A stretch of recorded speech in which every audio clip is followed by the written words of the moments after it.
नमस्कार साथियों, हमारे चैनल पर पुनः आपका स्वागत है। हम आपको केमिस्ट्री से लेकर के टॉपिक्स आए हैं और इस टॉपिक से हम सारांश करेंगे और उस पर आधारित इंपॉर्टेंट क्वेश्चंस करेंगे। तो आज का टॉपिक्स क्या है वो आपको सामने स्क्रीन पे दिख रहा होगा। निलंबन एवं कोलाइड, तत्वों का वर्गीकरण, आवर्त सारणी, अक्रिय नोबेल गैसें, हाइड्रोजन एवं भारी जल। इन सभी टॉपिक से हम पहले सारांश देखेंगे और उस सारांश पर आधारित क्वेश्चंस करेंगे जो इम्पोर्टेंट है एग्जामिनेशन की दृष्टि, यानी वो जो क्वेश्चंस है वो प्रीवियस कई एग्जामिनेशन में आ चुके हैं। तो चलिए हम लोग स्टार्ट करते हैं। टॉपिक है निलंबन एवं कोलाइड। जब मिश्रित किए गए पदार्थों के कणों का आकार आंखों से दिखाई दे तो वह क्या कहलाता है? निलंबन कहलाता है। ठीक है, निलंबन आंखों से कण, जैसे आप अगर नदी के किनारे गए हैं, समुद्र किनारे, अगर बालू में, उस बालू में अगर आप छोटा सा गड्ढा अगर खोदते हैं, पानी निकालते हैं, तो उस पानी को गिलास में रखिए, कोई बर्तन में, देखिए कि उसमें आंखों से कण दिखाई देंगे, तो वो जो मिश्रण होगा वो निलंबन कहलाएगा। निलंबन, जैसे अगर हवा में धुएं का कण अगर है या धूल कण, तो भी निलंबन होता है, जो कि थोड़ा बहुत दिखाई देते हैं। लेकिन अगर दिखाई नहीं देगा, इसका मतलब आकार छोटा हो गया, तो फिर वो निलंबन नहीं होगा। समांगी विषमांगी मिश्रणों के बीच गुण वाला मिश्रण के विलयन, जिनके कणों का आकार नंगी आंखों से नहीं दिखा जा सकता है, वो कोलाइडी विलयन कहलाता है। कोलाइडी विलयन का कण इतना छोटा होता है कि हम नंगी आंखों से नहीं देख सकते हैं।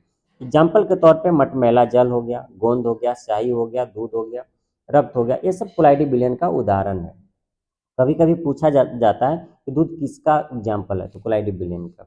निलंबन कणों का आकार होता है 10⁻² से 10⁻4 सेंटीमीटर के बीच ही होता है, इतने ही के बीच होता है।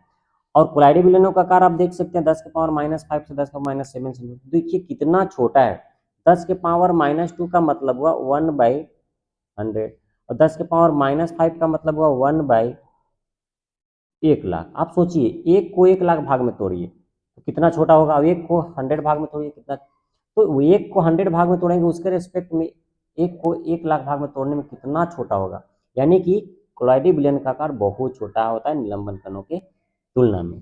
पायस एक वर्ड है, पायस, जो कि कोलवाइडी होता है, लेकिन द्रव द्रव का, द्रव में द्रव का, जैसे कि दूध हो गया, कोल्ड ड्रिंक्स होता है, ये सब क्या है? कोलाइडी है, पायस। लेकिन द्रव और द्रव जब मिल करके कोलाइड बनता है तो उसको हम पायस कहते हैं, यानी दूध जो है तो पायस का एग्जाम्पल है। आगे बढ़ते हैं, तत्वों का वर्गीकरण। तत्वों का सबसे पहले वर्गीकरण किसने किया था? डोब्रेनर ने। डोब्रेनर ने सबसे पहले तत्वों का वर्गीकरण किया था। ठीक है, तत्वों का वर्गीकरण करने के बाद उन्होंने त्रिक का नियम दिया था। त्रिक का नियम, तत्वों से संबंधित त्रिक का नियम किन्होंने दिया था?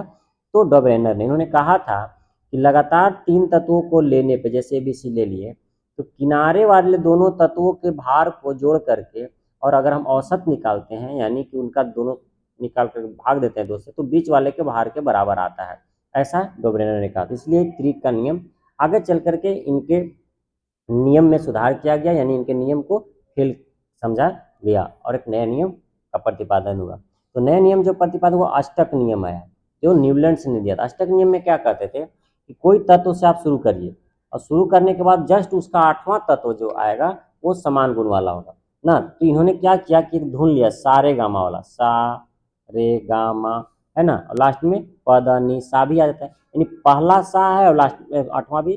तो यानी जस्ट इसी तरह, इसी धुन पे, सारे गामा पदा निशा पे समझाए उन्होंने कि प्रत्येक तत्व अपने 8वें तत्व के समान गुण रखता है। ये न्यूलैंड्स ने दिया था। अष्टक नियम किसने दिया? न्यूलैंड्स ने। आवर्त सारणी के रूप में सर्वप्रथम तत्वों का वर्गीकरण किसने किया था? तो मेडलिफ ने। आवर्त सारणी के रूप में जब किया था तो मेडलिफ ने पहले किया था, जिस समय 62-63 तत्व ही ज्ञात थे, और बाद में तो आधुनिक मोस्ले ने कर ही दिया। सर्वप्रथम आवर्त सारणी का खोज किया था मेडलिफ ने 1869 ईस्वी में, मेडलिफ ने। आइए हम बात करते हैं आवर्त सारणी की और भी सारी बात। आवर्त नियम किसने दिया था? मेडलिफ ने दिया था। मेडलिफ के आवर्त नियम के अनुसार तत्वों का भौतिक और रासायनिक गुण के परमाणु भार के फलन होते हैं। देखिए, मेडलिफ ने बोला था कि जो भी तत्व हैं आवर्त सारणी में, उनका उस तत्व के जो रासायनिक और भौतिक गुण है उनके परमाणु भार के अनुसार फलन करते हैं, मतलब परिवर्तन होते हैं। और लेकिन आधुनिक आवर्त सारणी जो मोस्ले ने दिया, आधुनिक आवर्त सारणी का प्रस्तुत किसने किया? मोस्ले ने किया। इन्होंने क्या कहा था कि परमाणु द्रव्यमान नहीं, परमाणु संख्या के आधार पर तत्वों का गुण फलन होते हैं। मेडलिफ के आवर्त सारणी में तत्वों के वर्गीकरण का आधार क्या था? तो परमाणु द्रव्यमान, मेडलिफ के। आधुनिक आवर्त सारणी में तत्वों के वर्गीकरण का आधार क्या था? तो परमाणु संख्या। परमाणु संख्या के आधार पे गुण परिवर्तन होता है। ये आधुनिक वाला में था जो मोस्ले ने दिए थे। आवर्त सारणी के उदग्र और आवर्त स्तंभों को क्या कहते हैं? जिसे उदग्र का मतलब होता है आवर्त सारणी, आप अगर ऐसा देखे हुए हैं इस तरह से आवर्त सारणी बनाया जाता है, आप देखे होंगे कि शुरू में एस ब्लॉक होता है, फिर डी होता है, पी ब्लॉक होता है और नीचे में ए ब्लॉक होता है। तो उदग्र स्तंभ जो होता है इस तरह से ऊपर, इस स्तंभों को हम क्या कहते हैं? तो इन स्तंभों को हम लोग कहते क्या है? इनको हम लोग ग्रुप कहते हैं, ग्रुप। और जो इस तरह से होता है, इस तरह से होता है, इसको हम लोग आवर्त कहते हैं, पीरियड जिसको कहते हैं, ग्रुप को समूह कहेंगे। तो मेडलीफ के समय जो था वो आवर्तों और वर्गों यानी कि ग्रुपों की संख्या 9 था और आवर्त की संख्या 7 था। और जब वही मोस्ले ने आधुनिक आवर्त सारणी बनाया तो 18 ठो ग्रुप हो गया, आवर्त 7 ही रहा। यानी ग्रुप की संख्या कितने हो गए? 18 हो गए। इनमें तो आधुनिक में, मोस्ले वाला में। आधुनिक आवर्त सारणी में तत्वों का व्यवस्थित किया गया था बढ़ते हुए परमाणु संख्या के आधार पर। आवर्त सारणी में कुल कितने तत्व हैं? 118 तत्व हैं, जिनमें आवर्त सारणी में धातुओं की संख्या लगभग कितना है? 91 धातु है जी, क्योंकि धातु अधातु उपधातु में भी बांटा गया था, तो धातुओं की संख्या नहीं। आवर्त सारणी में अधातुओं की संख्या कितना है? 22। आवर्त सारणी में गैसों की कुल संख्या कितना है? गैसों की कुल संख्या 10 है। आवर्त सारणी में सर्वाधिक गैस, कहीं कहीं 21 भी देता है आवर्त सारणी में अधातुओं की संख्या। आवर्त सारणी में सर्वाधिक गैस वाले वर्ग 0 या 18वां वर्ग है। देखिए 18वां वर्ग मतलब कि सबसे लास्ट वाला जो वर्ग होता है आवर्त सारणी में, सबसे लास्ट वाला वर्ग, वो 18वां कहलाता है, या उसको शून्य वर्ग भी कहा जाता है, जिसमें कि उत्कृष्ट गैस रहते हैं। उत्कृष्ट गैसों का आवर्त सारणी किस वर्ग में रखा गया है? 18वां वर्ग में। आवर्त सारणी का पहला तत्व कौन होता है? सबसे पहले हाइड्रोजन रखा गया था। देखिए हाइड्रोजन जो शुरू में रखा जाता है सबसे पहले, ये क्या होता है कि हाइड्रोजन है अधातु लेकिन फिर भी ये धातु के साथ रहता है, वो क्षार धातु के साथ, है ना। यानी कि अपवाद है, इसको बड़ा समझना मुश्किल है। अभी आगे देखिए क्या होता है, साइंटिस्ट ने क्या इसके बारे में निकालते हैं।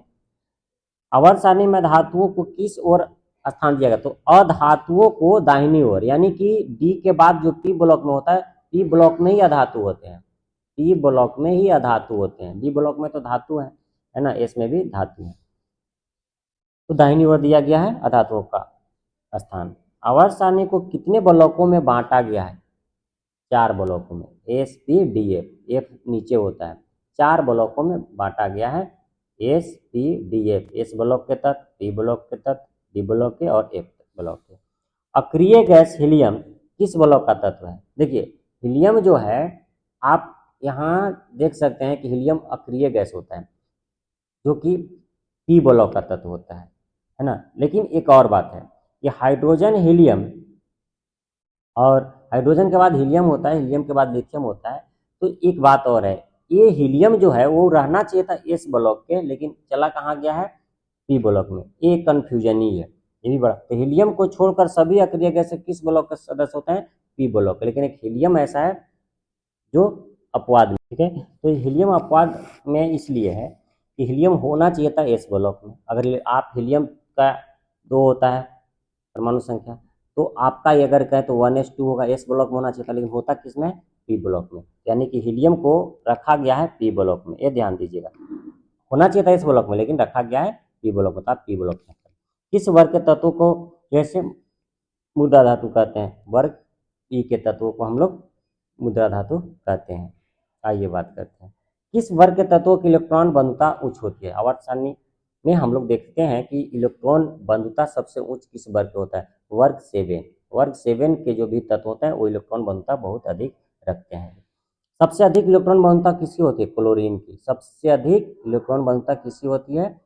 इलेक्ट्रॉन बंधुता एफिशिएंसी जो होती है क्लोरीन की। प्रत्येक आवर्त का पहला सदस्य कैसा होता है? एक क्षार धातु। देखिए इस ब्लॉक में जो भी, इस ब्लॉक में 2 ग्रुप बनता है, तो पहला ग्रुप होता है क्षार धातु का और दूसरा ग्रुप होता है क्षारीय मृदा धातु का। तो इस ब्लॉक में 2 ग्रुप बनता है, तो पहला ग्रुप क्षार धातु का, दूसरा क्षारीय मृदा धातु का। प्रत्येक आवर्त का अंतिम सदस्य होता है निष्क्रिय गैस। सबसे लास्ट में कौन होता है? पी ब्लॉक, वही ना निष्क्रिय गैस होता है, इसको नोबेल गैस कहते हैं। आवर्त सारणी में तीसरे और चौथे समूह का समान गुणधर्म के बारे में, जैसे कि देखिए हम लोग कहते क्या है कि तीसरा और चौथा समूह होता है, तो दो, पहला तो क्षार धातु हो गया, दूसरा हो गया क्षारीय मृदा धातु। उसके बाद जो तत्व आते हैं उनका गुण कैसा होता है? तो वो सब डी ब्लॉक में आ जाता है। डी ब्लॉक के तत्व जो है वो कलरफुल कंपाउंड बनाते हैं, है ना, वो सब भी ऑक्साइड भी बनाते हैं। तो ऑक्साइड क्षारीय भी हो सकता है, अम्लीय भी हो सकता है ना। जिससे कि होता क्या है कि अधातु जो होते हैं वो ऑक्साइड जो बनाते हैं, अधातु ऑक्साइड जैसे CO2, ये अम्लीय ऑक्साइड बनाते हैं। लेकिन यही अगर धातु ऑक्साइड बनेगा कैल्शियम, तो ये हो जाएगा आपको क्षारीय ऑक्साइड बनाते हैं। आधुनिक आवर्त सारणी के 17वें वर्ग समूह को क्या कहा जाता है? हैलोजन। 17 को क्या कहा जाता है? 17 को हैलोजन। लेकिन 16 को क्या कहा जाता है? कैल्कोजेन। 16 वाले जो समूह होता है, ग्रुप होता है, उसको कहा जाता है कैल्कोजेन। कैल्कोजेन।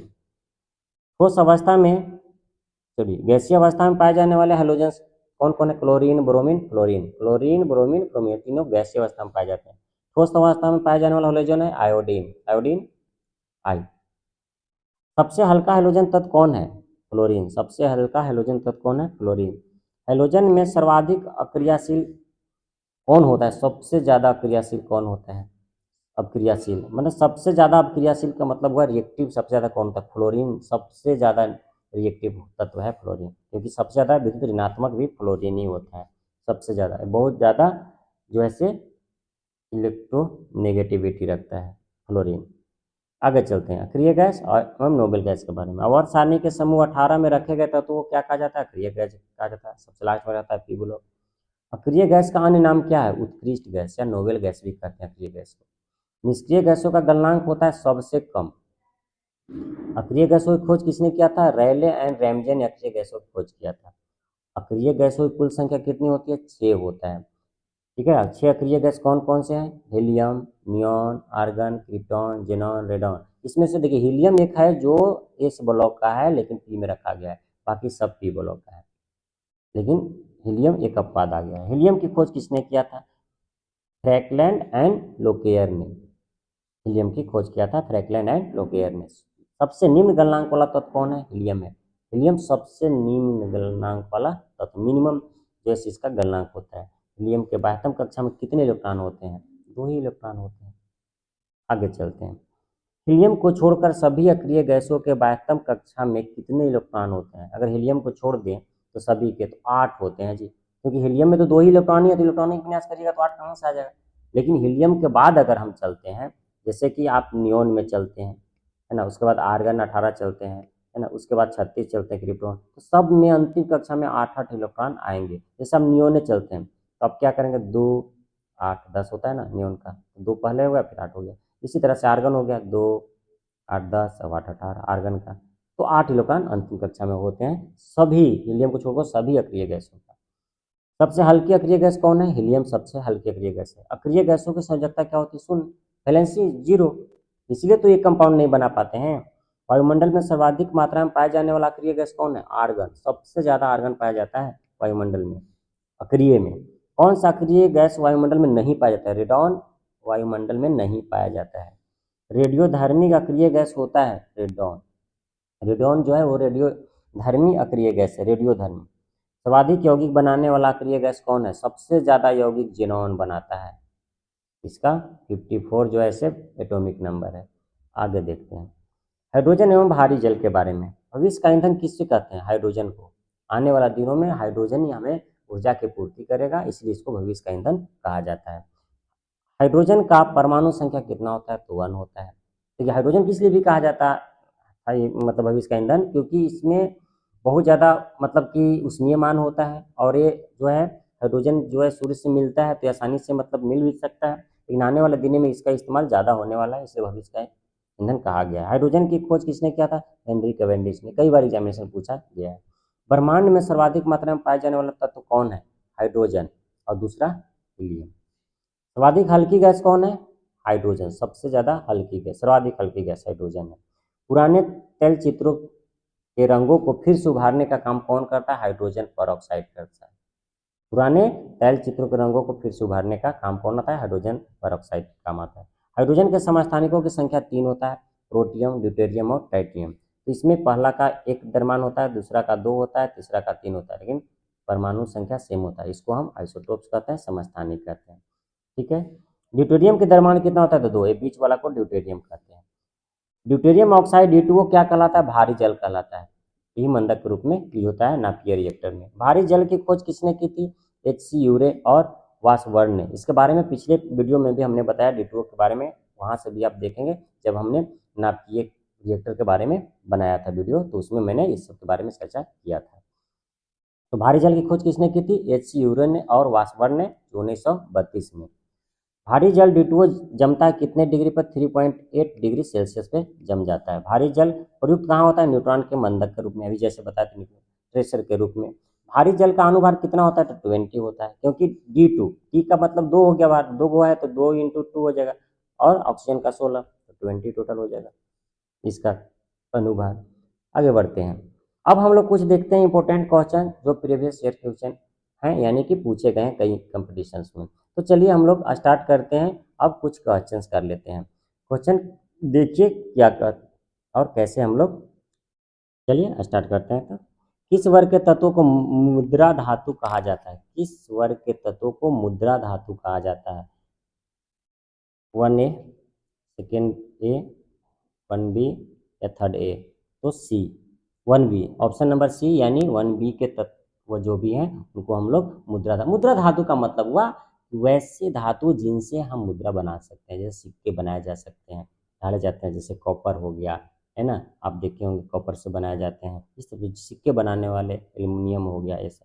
लेकिन हम लोग कॉपर ज़्यादा करके कॉपर का इस्तेमाल होता है, जैसे कांसा उसा भी बनाना है, कांच का सिक्का, ये सब। तो 1B ऑप्शन सही होगा। भविष्य का ईंधन किसे कहा जाता है? भविष्य का ईंधन हाइड्रोजन, मीथेन, नाइट्रोजन, ऑक्सीजन। तो हाइड्रोजन को भविष्य का ईंधन कहा जाता है। भविष्य का ईंधन किसे कहा जाता है? हाइड्रोजन को। सर्वाधिक विद्युत ऋणात्मक तत्व कौन सा है? सबसे ज़्यादा विद्युत ऋणात्मक तत्व कौन सा है? Fluorine, chlorine, bromine, iodine. तो फ्लोरीन सबसे ज़्यादा विद्युत ऋणात्मक तत्व कौन सा है?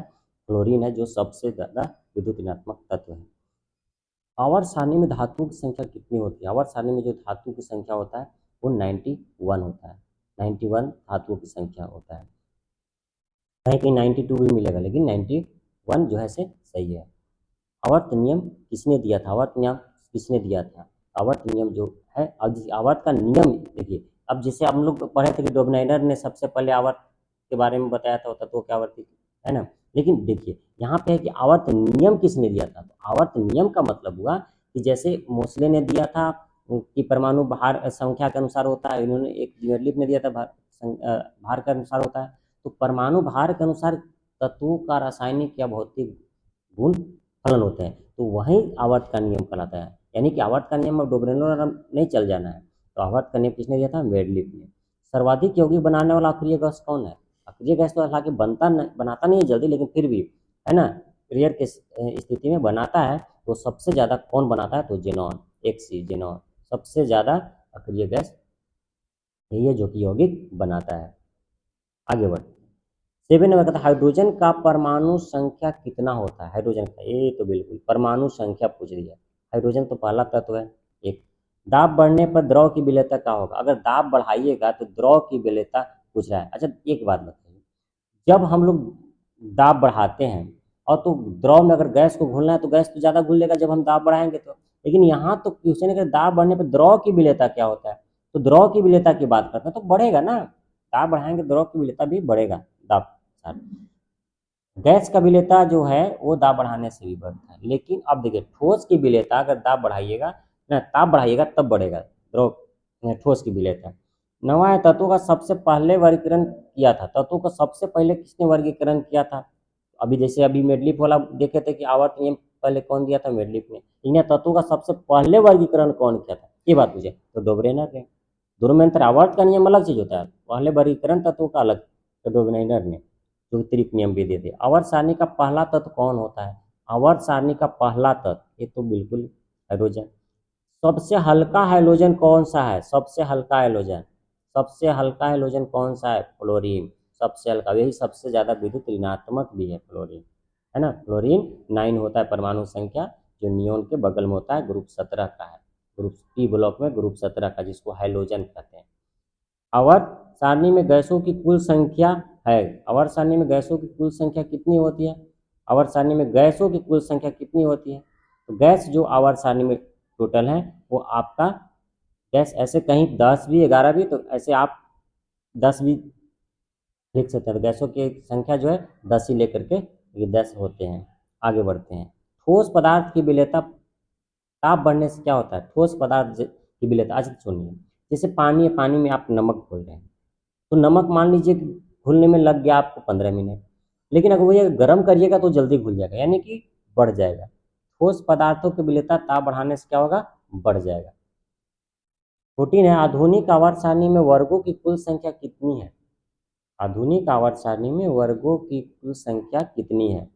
तो वर्गों की कुल संख्या आधुनिक वाला में तो 18 गो वर्ग होता है, वर्ग 18 गो होता है, आवर्त 7 गो होता है। 15, कौन सा अक्रिय गैस वायुमंडल में नहीं पाया जाता है? देखिए, वायुमंडल में नहीं पाया जाने वाला जो गैस है वो रेडॉन है। रेडॉन ही एक अक्रिय गैस ऐसा है जो वायुमंडल में नहीं पाया जाता है, ये ध्यान रखिएगा। कोलाइडी विलयन का उदाहरण है, कोलाइडी विलयन के अंदर कौन है? मटमैला जल है, दूध है, रक्त है। अभी हम लोग एग्जाम्पल में देखे थे उपयुक्त सभी तीनों जो है मटमैला जल, दूध और रक्त, तीनों कोलाइडी विलयन का उदाहरण है।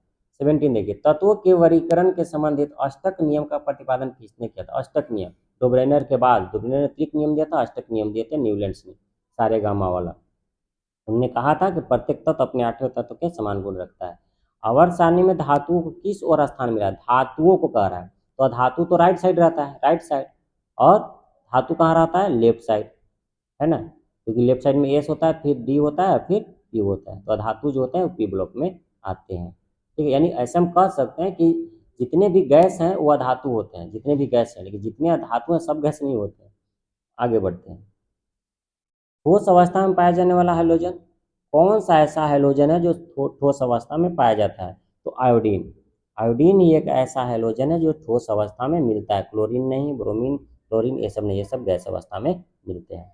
20 नंबर देखिए क्वेश्चन क्या कहता है, वो तत्वों के वर्गीकरण से संबंधित त्रिक नियम का प्रतिपादन किसने किया था? त्रिक नियम का प्रतिपादन डोब्रेनर ने, है ना। मेडलिफ ने तो आवर्त नियम दिए थे जो कि परमाणु भार के अनुसार फलन होता था, भौतिक और रासायनिक गुण। न्यूलैंड्स ने अष्टक नियम दिए थे। निलंबन कणों का आकार होता है, निलंबन कणों का आकार कितना? 10 के पावर -2 से लेकर के 10 के पावर -4 सेंटीमीटर तक। ये 10 के पावर -2 पढ़ लीजिएगा, 10 के पावर -4 सेंटीमीटर। 22 देखिए, आवर्त सारणी में धातुओं को किस ओर स्थान दिया गया है? अधातुओं को। आवर्त सारणी में अधातुओं किस ओर स्थान दिया गया है? दाहिनी ओर। अब बाईं ओर किसको दिया गया? तो धातु को। आधुनिक आवर्त सारणी में 17वें वर्ग को क्या कहा जाता है? 17 के बाद 18 आता है, 18 को तो हैलोजन कहते हैं, 18 को तो आप जो है निष्क्रिय गैस कहते हैं, नोबेल गैस, लेकिन जो 17 होता है उसको हाइलोजन कहते हैं, और 16 को कैल्कोजेन। 16 को क्या कहते हैं? कैल्कोजेन, कैल्कोजेन। 16 को हम लोग कैल्कोजेन कहते हैं, ठीक है, 16 को कैल्कोजेन, ये भी पूछा जाता है। आधुनिक आवर्त सारणी में तत्वों के वर्गीकरण का आधार क्या था? आधुनिक आवर्त सारणी तत्वों का आधार जो था वर्गीकरण का वो परमाणु संख्या था, आधुनिक वाला में। लेकिन मेडलिफ वाला में परमाणु द्रव्यमान था, यानी उसका भार था। नेक्स्ट देखिए 25, हाइड्रोजन की खोज किसने की थी? हाइड्रोजन की खोज किसने की थी? हेनरी कैवेंडिश ने हाइड्रोजन की खोज की थी। अक्रिय गैसों की संयोजकता क्या होती है? अक्रिय गैस की संयोजकता क्या होती है? शून्य। अक्रिय गैस है तो उसका संयोजकता शून्य होता है, क्योंकि बाहरी कक्षा में 8 इलेक्ट्रॉन होते हैं हीलियम को छोड़ करके। अक्रिय गैस का अन्य नाम क्या है? अक्रिय गैस का अन्य नाम क्या है? नोबेल गैस कहते हैं, या उत्कृष्ट गैस कहते हैं, या दोनों? तो देखिए, नोबेल गैस भी कहेंगे, उत्कृष्ट गैस भी कहेंगे, दोनों कहते हैं, तो ऑप्शन नंबर सी सही होगा। प्रत्येक आवर्त का पहला सदस्य कैसा होता है? जितने भी आवर्त है, सातों आवर्त है, सातों आवर्त का पहला जो सदस्य होता है वो कैसा होता है? एक क्षार धातु होता है, एक हैलोजन होता है, एक अक्रिय गैस होता है, या एक उपधातु होता है? तो देखिए, सब जो है से क्षार बनाता है ना, और दूसरा वाला जो होता है वो क्षारीय मृदा होता है। इसमें सब क्षार धातु होगा, प्रत्येक आवर्त का पहला सदस्य, और दूसरा क्या होगा? क्षारीय मृदा धातु। प्रत्येक आवर्त का अंतिम सदस्य कैसा होता है? तो हैलोजन के बगल में 17 के बाद होता है 18, जो कि आपको निष्क्रिय गैस वाला होता है, निष्क्रिय गैस। प्रत्येक आवर्त का अंतिम सदस्य, प्रत्येक आवर्त का अंतिम सदस्य, ये वही रिपीट हो गया, क्यों? निष्क्रिय गैस। नेक्स्ट देखिए 31, कोलाइडी कणों का आकार कैसा होता है? कोलाइडी कणों का निलंबन कण से काफी छोटा होता है। कोलाइडी कणों का आकार निलंबन कणों से काफी छोटा है, 10 के पावर -5 से 10 के पावर -7 सेंटीमीटर तक होता है, यानी बहुत छोटा होता है, नंगी आंखों से दिखाई नहीं देगा। उत्कृष्ट गैसों को आवर्त सारणी के किस वर्ग में रखा गया है? उत्कृष्ट गैसों को आवर्त सारणी किस वर्ग में रखा गया है? 18वां वर्ग में। अक्रिय गैसों की कुल संख्या कितनी है? 6। अक्रिय गैसों की कुल संख्या 6 है। कौन कौन है? हीलियम है, नियॉन है, आर्गन है, क्रिप्टॉन है, जेनॉन है, रेडॉन है, यानी 6 ठो है। नेक्स्ट गैसीय अवस्था में पाया जाने वाला हाइड्रोजन कौन है? क्लोरीन, ब्रोमीन, ब्रोमीन, ये सब है तीनों, क्योंकि आयोडीन तो बनता है ठोस अवस्था में रहता है। ये तीनों क्लोरीन, ब्रोमीन और क्लोरीन। ब्रोमीन देखिए, ये ब्रोमीन जो है ये रूम टेम्परेचर पे द्रव अवस्था में रहता है, ये ध्यान दीजिएगा। लेकिन रूम टेम्परेचर से जैसे ही थोड़ा टेम्परेचर ज़्यादा दीजिएगा तो गैस अवस्था में होगा। तो उपयुक्त सभी हम ये लेकर के चल रहे हैं, क्योंकि अगर रूम टेम्परेचर लेकर चलेंगे तो क्लोरीन और फ्लोरीन केवल होगा, क्योंकि ब्रोमीन जो है वो एक ऐसा धातु है हेलोजन में कि वो द्रव अवस्था में होता है। और धातु में एक होता है पारा, जो कि पारा धातु में, और ब्रोमीन जो होता है वो अधातु में द्रव में होता है। दो ही द्रव हैं, दो ही ऐसे तत्व हैं जो द्रव है, एक धातु है एक अधातु है, ये ध्यान में रखिएगा। हीलियम किस ब्लॉक का तत्व है? हीलियम, हीलियम किस ब्लॉक का तत्व है? अगर देखने में इलेक्ट्रॉनिक विन्यास करिएगा तो 1s2 लिखाएगा, होना चाहिए था एस ब्लॉक का, लेकिन है किस ब्लॉक में रखा गया है? पी ब्लॉक में। ये बहुत ही इंपॉर्टेंट है, ये कंफ्यूज हो जाता है लोग, इलेक्ट्रॉनिक विन्यास इसको पहचानना मुश्किल होता है। आगे बढ़ते हैं। 36, हीलियम को छोड़कर सभी अक्रिय गैसों के बाह्यतम कक्षा में कितने इलेक्ट्रॉन होते हैं? अगर हीलियम को छोड़ दे तो सब में 8 इलेक्ट्रॉन होते हैं, इसीलिए तो इनका जो संयोजकता होता है शून्य होता है।